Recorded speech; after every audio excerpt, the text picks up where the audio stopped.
Yang di Batok adalah suatu usaha kerajinan batok kelapa yang kami beralamat di Dusun Carimerte, Desa Negari, Kecamatan Banjarangkan, Kelungkung, Bali.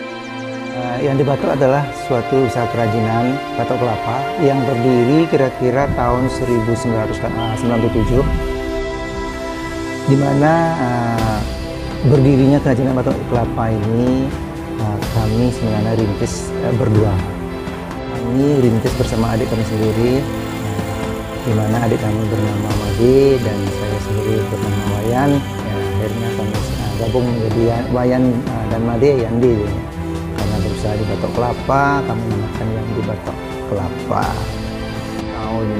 Sampai tahun 2008 ya, kami telah mulai berkembang. Kami memiliki izin secara formil. Itu berdiri disebabkan karena potensi di sekitar daerah kami itu memanfaatkan sebutir kelapa biar semuanya bisa kepake sampai habis. Dari tahun 2008 ya, kita sudah bisa memiliki karyawan ya, boleh dikatakan pekerja lah, teman-teman yang membantu untuk bekerja di kerajinan kami. Itu jumlahnya sekitar 15 orang ya, untuk di tempat kerja saja. Sedangkan untuk di rumah-rumahan juga banyak ya, banyak sekali waktu itu ibu-ibu rumah tangga biasanya waktu itu. Karena Bali terkenal dengan pariwisatanya, banyak kita mempunyai teman-teman pemandu wisata. Teman-teman kita itu banyak membawa tamu-tamu, ada yang dari Polandia ya, ada dari Ceko, ada dari Amerika, dan ada dari Jepang ya. Akhirnya banyak punya juga pesanan dari teman-teman dari luar, dari mancanegara gitu. Kita sampai bisa membawa barang kerajinan batok kelapa ini sampai ke mancanegara.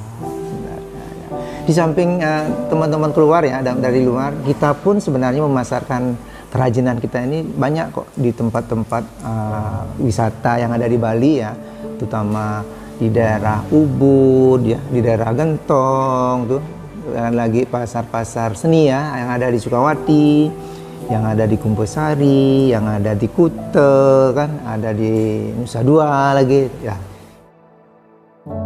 Sebenarnya proses pembuatan batok kelapa itu poinnya saja itu adalah teknik pengamplasan ya.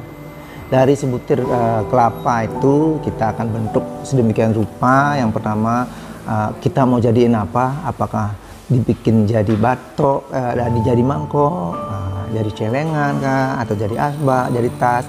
Itu yang pertama-tama kita harus potong ya, potong sesuai bentuk ya, potong sesuai bentuk atau plong sesuai bentuk. Setelah itu kita keluarin isinya.